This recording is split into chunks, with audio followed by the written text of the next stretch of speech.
Alright, I'm going to try and explain the difference between open loop boost and closed loop boost. Essentially, open loop boost, you give your wastegate a duty cycle, and for a given RPM, it will produce a boost amount. Closed loop boost, you tell what boost pressure you want, and it will do whatever it can by manipulating the wastegate to give you that boost pressure.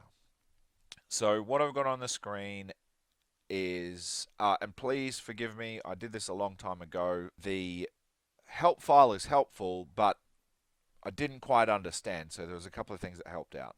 So essentially what I've got here is two open loop boost tables.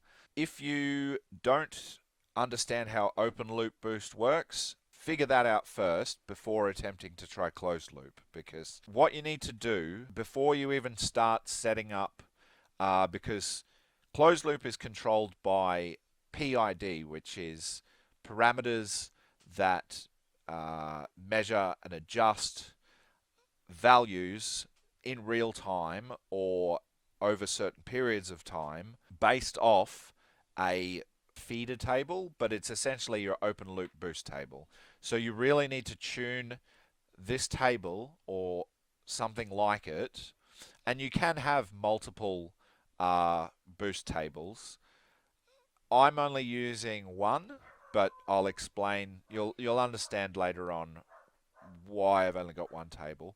One of the confusing things about this Link ECU software is if I kept this layout, this is a layout that was used for my tune when the car was first done.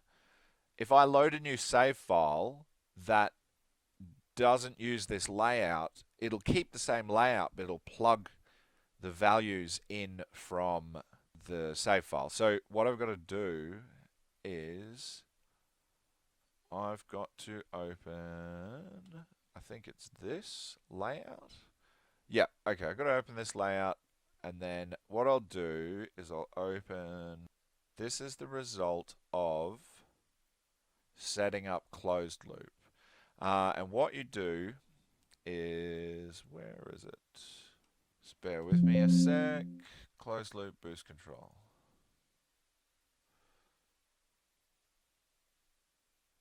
Okay, so this explains it all.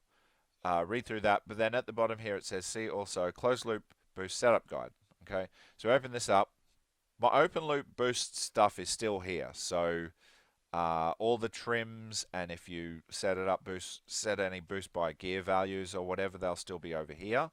But if you have a look here, before when I had two boost tables, now I've only got one. And so what I did, yeah, okay. So I've just got to change this back because this is in PSI. Actually, what I'll do is I'll explain it in with PSI there. You really, it was tricky for me to get my head around this as well, but you need to sort of think of things in kPa rather than in PSI. Essentially because atmosphere, which is measured in kPa, is used in these values. So so right now what I've got a table of is a target pressure of 20. We'll see, this is why. So this is not actually 26 psi. This is 26 psi minus atmosphere. So atmosphere is 14 psi. So this is a target of 12 psi. This one here is a target of 15 psi, and this one here is a target of 19 psi or 19.4. So what I'll do is I'll just change it back to kPa, and it makes it a whole lot easier to understand. So this is absolute pressure, which means that it's atmosphere, which is 100 kPa, plus the boost pressure. So the boost pressure target here is 80 psi. The one here is 100 psi, and the one here is 130 psi. When I first set this up, I didn't account for atmosphere, so my values here were 80, 100, and 130, and I wasn't making any boost, and I couldn't figure it out. So essentially, you'll still have your open loop boost page, but you'll open up your closed loop boost page. Now, before I set all this up, see this boost target 1 table here. So the way I did it was I didn't zero out my table. I got my big original open loop boost table, and I made the target 100 kPa. Okay, so if I'll just get rid of this for a sec and I'll see if it'll work. So delete. Okay, so what I did was I set it to 100 kPa and I went for a drive. And I'll open up a log file. So see down here, these are my log files, and what I would do is I would go for a drive and I would try and hit 100 kPa, so 80 kPa. And what I did, so I've got a little Google, whoa, not 800, 80 kPa. Okay, here we go. 80 kPa is 11.6 psi. So right here we're targeting 11.6 psi. Okay, and what I did was I drove, and I'll open up the log file, but essentially it took me 7 saves of trying to get to 180 kPa at all areas of the RPM range. So let's open this one. So I'll show you here. All right, so if we have a look here, right, so we're driving along, 3,000 RPM, and then I'll just move this across. Okay, so when you set up your stuff in the beginning, you see this map activation 100 kPa. So that means when your map sensor sees 100 kPa, it will then activate your closed loop boost. Okay. I'm not going to get into too much detail about setting up different parameters, like for instance P or proportional, I integral, or derivative gain. You start off with those at 0, and what we're trying to do is we're trying to tune this feeder table, because this is now your wastegate feeder table. We are trying to get these values as accurate as possible, so that when we are driving, so if this was in closed loop, we would be targeting 180 kPa, and if you see just here, we drove and we got to 5,400 RPM. We only reached 145 kPa, but if we have a look up here at our duty cycle, what we would do here is we would increase this. So I would double click on there and maybe try it at 17. Okay, we would continue driving, and this here is a drive on the road. So we'll drop it back into third. Essentially, you want to do your tuning in third or fourth gear preferably. So you need a nice open road. We're sticking to the speed limit, obviously, computer connected, and we're logging as we're driving. So all I did here was I just drove. Okay, so I didn't need to look at any of this. I just drove and logged it, and then I'd pull over on the side of the road and I'd come back and I'd look at the logs. So we've got here, we started out at 3,300 RPM, and then we slowly accelerated till we got to 4,437 RPM. And then we kept on accelerating to 5,200 RPM. Now, when I went back and looked at the log file, I did exactly this, like clicked on my log file, and with the backwards and forwards keys, I ran this yellow doodad through the graph, and at this point here, so 4,437, hate this software, but 4,000 RPM, we were at 20% duty cycle, and we actually overshot. So our boost target is 100 kPa, 180 kPa, which is this flat line. That's why all of these peaks are the same level. But here we overshot, and we overshot it by 22 kPa. So we overshot it by 3.1 pounds of boost. We continued driving along, blah, blah, blah. Okay, and then we're at 2,232, and if we look at our wastegate feeder table, we're at 90% duty cycle. So essentially, in this scenario, the engine can't really make boost. So we've got the duty cycle, the wastegate held shut with 90% duty cycle, so that it will build boost as we increase our RPM to. We only got to 3,000 RPM. So we'll look at this section here. You can see the RPM we've increased, so we were trying to accelerate. And again, okay, we hit the boost target at around 4,400 RPM, but you can see here we overshot it. So 4,400 RPM, we're at 20%. And then as we got a bit higher, we went to 15%.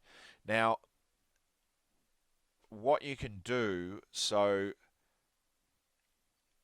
4,500, we might go 19, just to bring that down a little bit. But also, this 15 here, we might have to reduce that a little bit as well, because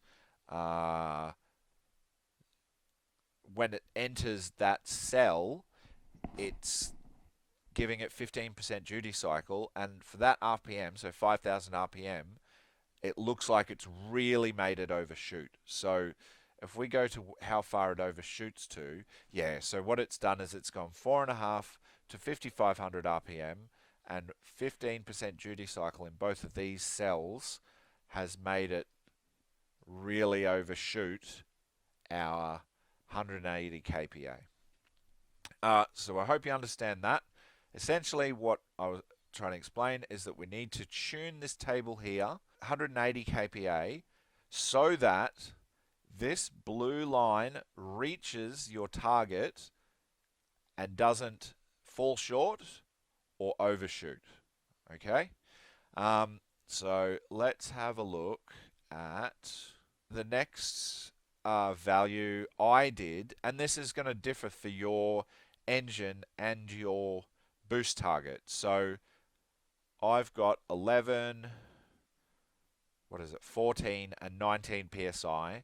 You might not be able to do 19 psi, so you might have a value here of 200 kPa, 180 and 160 kPa. Okay, so this one, see, this is why the software is weird, because this log file is for the other base map. So what we need to do is we need to open up a different log file. Okay, so it doesn't look like I've got any for 200, but essentially what you do then is you zero out this graph. Well, here, I'll just do it for you. So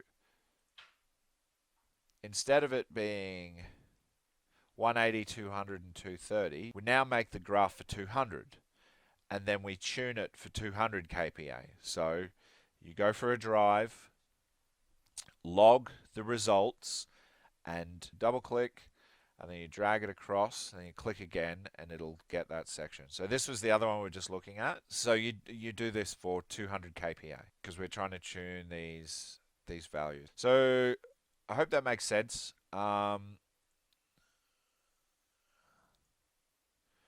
me I don't want to save it. Okay, so we tune it for 180 only, then 200 only, then 230 only. So we can get accurate results for each boost level, and then you can make yourself a table that is all three values. You might be thinking, well, before you had a switch and it was for two values, how can you use three values?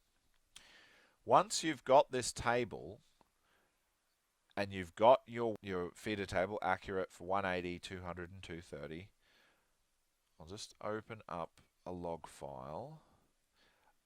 Okay, so now what I did, I've got my table with my three different values for different RPMs. What's in the table is now very, very accurate. Okay, if you can see here, here's a good example here. 3,300 RPM. We were targeting 200 kPa, and boom, we got 199 kPa. We didn't overshoot. We got it exactly. Over here, again, we were targeting for 200. I'll just find one.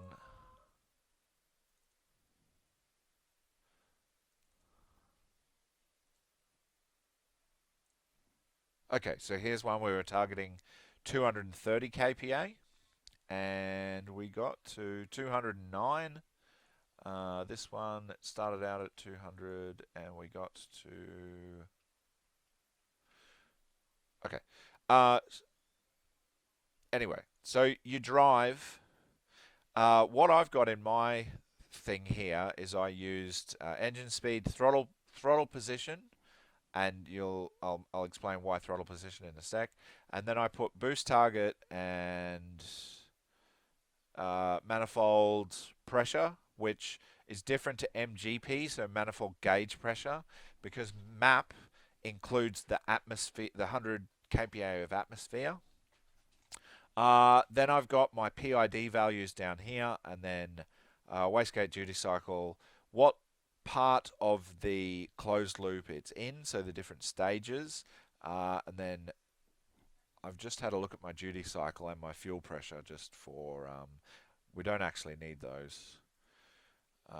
Let's get rid of those. Once you've got all this fine, you've been driving, you've driven, you've checked it's hitting your target, and so we can look here. So we're at 3,600 RPM. Our boost target was 200. The dark blue, the map, is what we actually made, so 196, and at 196 we had 29% duty cycle.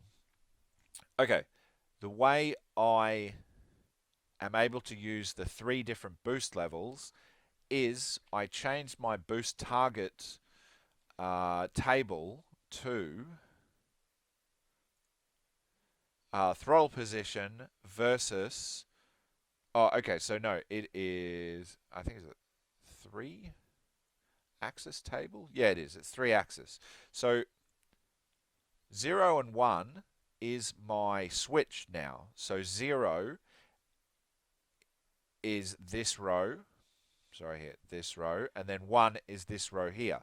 Now, throttle position is 0 to 100%. So this is no throttle, 10% throttle, 50% throttle, and 100% throttle.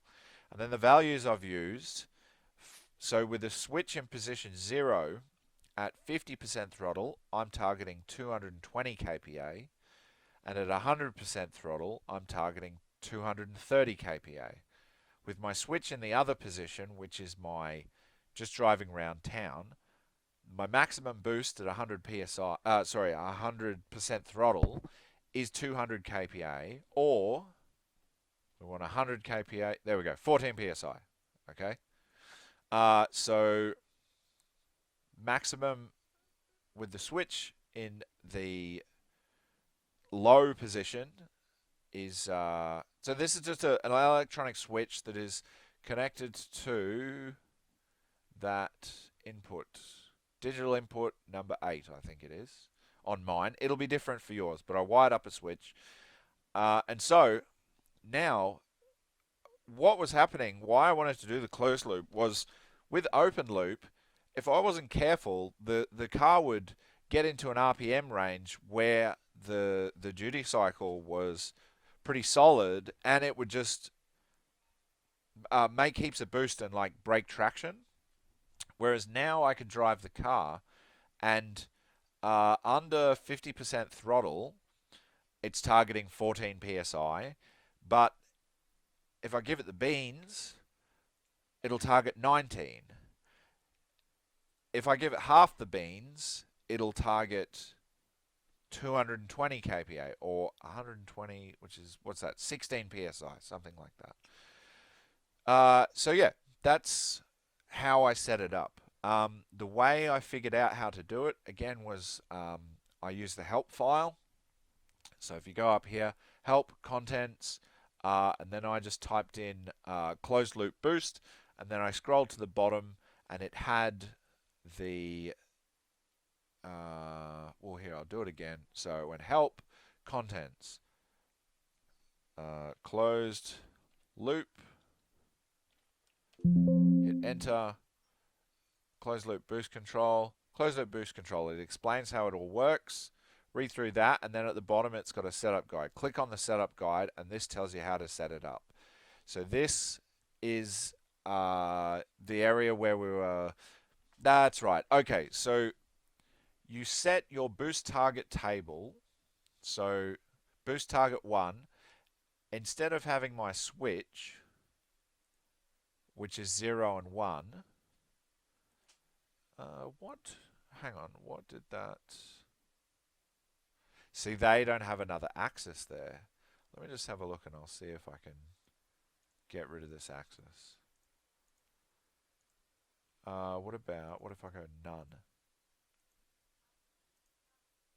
Okay. So what we would do is we would set all these values to 180. Boom. You'd go and drive, and you would tune your boost, your duty cycle, like I said, using the log file, and then you would change this to 200. Boom. Tune your duty cycle using your log file. And then, whoop, 230. Boom. Then, once all that's set up, we can, so,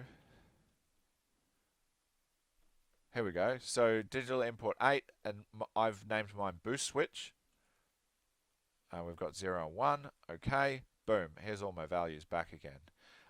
Except we didn't have it at 230 the whole time, did we? So what I'll do is I'll just open my save file again.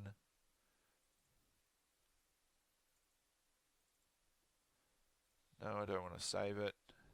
Cool. Okay, we're back here again. And so there you go. And in fact, what you can do, let me just load up a log file. Logs. I'll go here. You can actually go to logging, play, and you can watch it play through as you drove. And this is when I was trying to tune it for 230. And you can actually watch.